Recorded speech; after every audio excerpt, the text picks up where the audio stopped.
With The Last of Us Part 2 less than a month away from release, the excitement surrounding its launch is palpable. Recently, we went over some of the biggest talking points from the game, but given how massive a release this is, it goes without saying there's still plenty more left to talk about. In this feature, that's exactly what we'll be doing, as we talk about 15 more details from Naughty Dog's upcoming release you need to know about. So with that said, let's jump right in. And once more, you don't need to worry about any spoilers in this feature.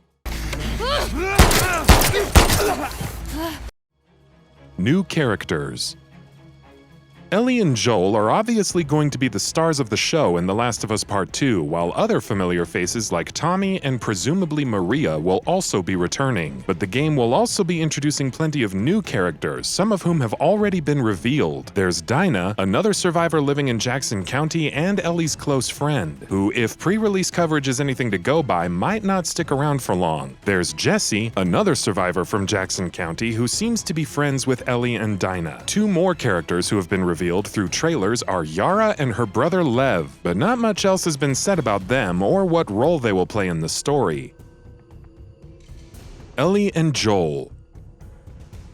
The Last of Us ended at a very curious point and left a lot up in the air as far as Ellie, Joel, and their relationship are concerned. Many of those questions are going to be answered in the sequel. According to Naughty Dog, when The Last of Us Part 2 picks up 5 years after the events of the first game, Ellie knows that Joel lied to her about the Fireflies and what happened with them, and their relationship as a result is somewhat strained. The exact details of how much Ellie knows and what exactly happened between the two of them are still unknown, but it should be interesting to see how it all plays out.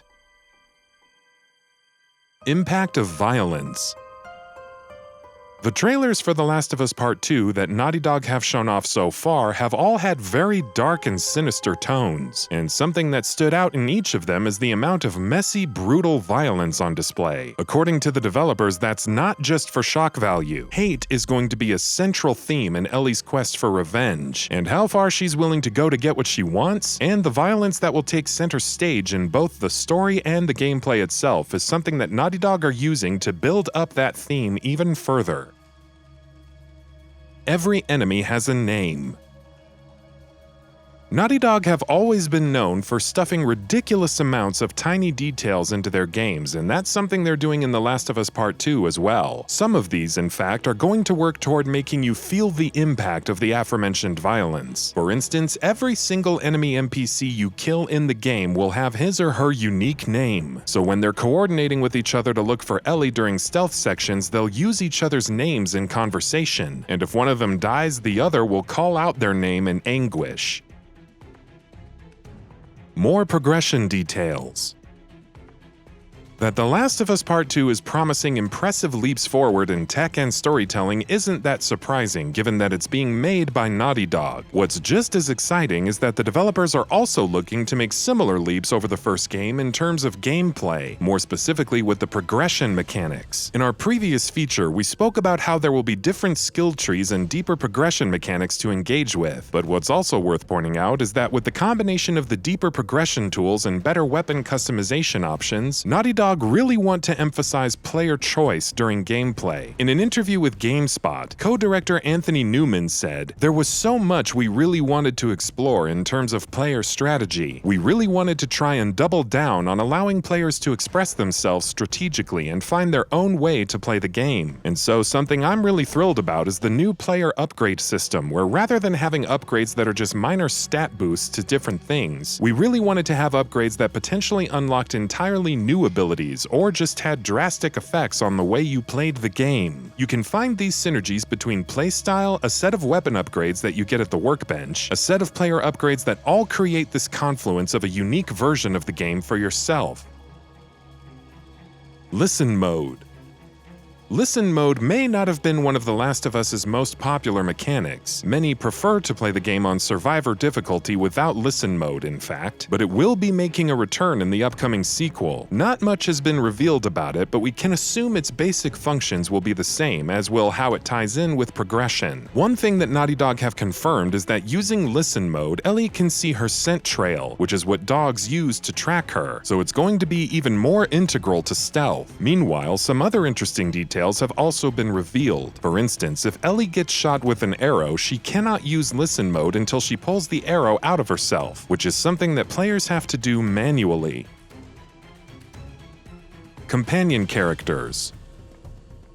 Companion AI was one of The Last of Us's biggest issues, but this is another area the sequel will be improving. Naughty Dog have promised that not only will companion characters in The Last of Us Part 2 adhere to the rules of stealth rather than blindly running around in front of enemies who don't notice them, they will also be much more helpful in stealth and combat. This means that they will make use of complex melee attacks to silently take down enemies, as well as deal significant damage to enemies during firefights and more. MOCAP improvements.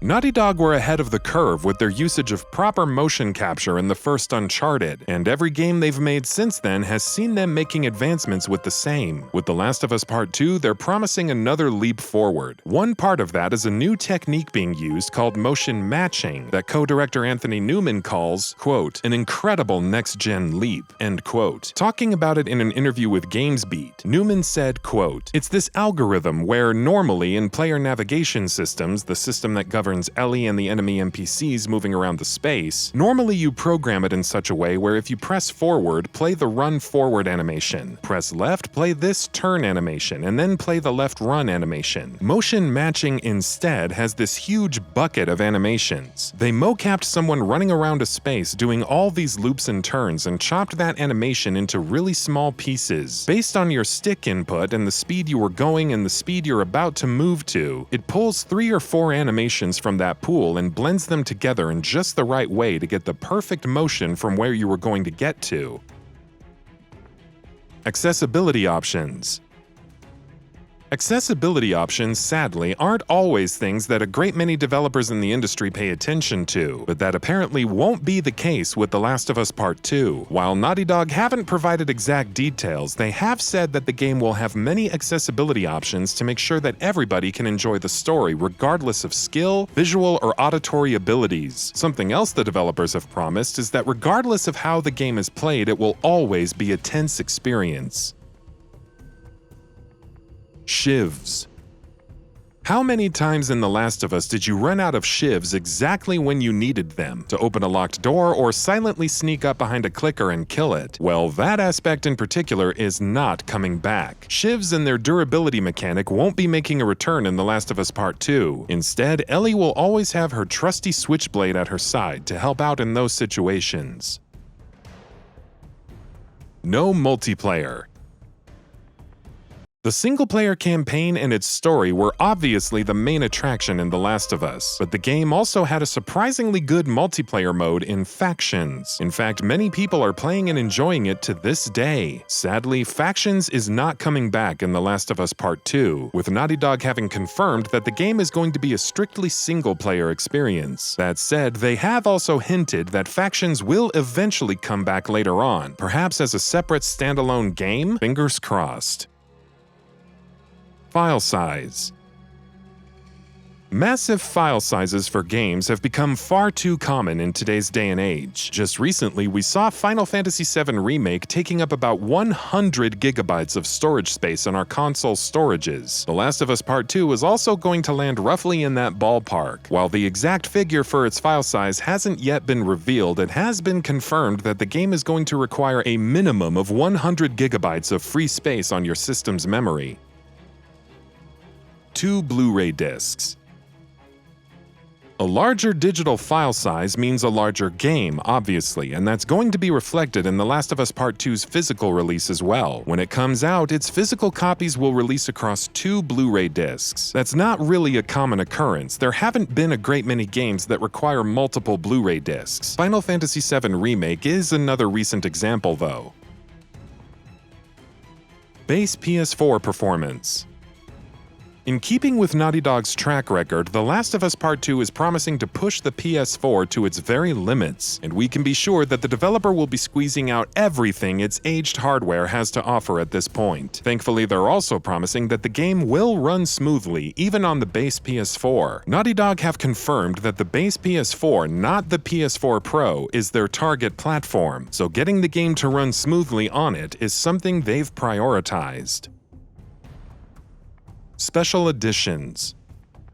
When The Last of Us Part 2 releases on June 19, you'll have the option to purchase one of many editions. In addition to the standard physical and digital editions, there are 3 other options. The Digital Deluxe Edition will come with a dynamic PS4 theme, a set of 6 PSN avatars, a digital mini art book for the game, and the digital soundtrack. The Special Edition will have a 48-page art book, a dynamic theme, PSN avatars, and a steelbook case. The Collector's Edition will have all of the above, as well as a 12-inch ELLIE statue, a lithograph art print, ELLIE's bracelet, stickers, and enamel pins. Finally, there's ELLIE Edition, which in addition to all of the above will have a vinyl record, a logo patch, and ELLIE's backpack from the game. The prices are $80 for the Special Edition, $170 for the Collector's Edition, and $230 for the ELLIE Edition. And that about does it for this video. If you enjoyed what you watched and want to see more from GamingBolt, please hit the subscribe button. Also, don't forget to switch on the notifications bell icon next to it. That way you'll never miss any of our videos. Thanks for watching.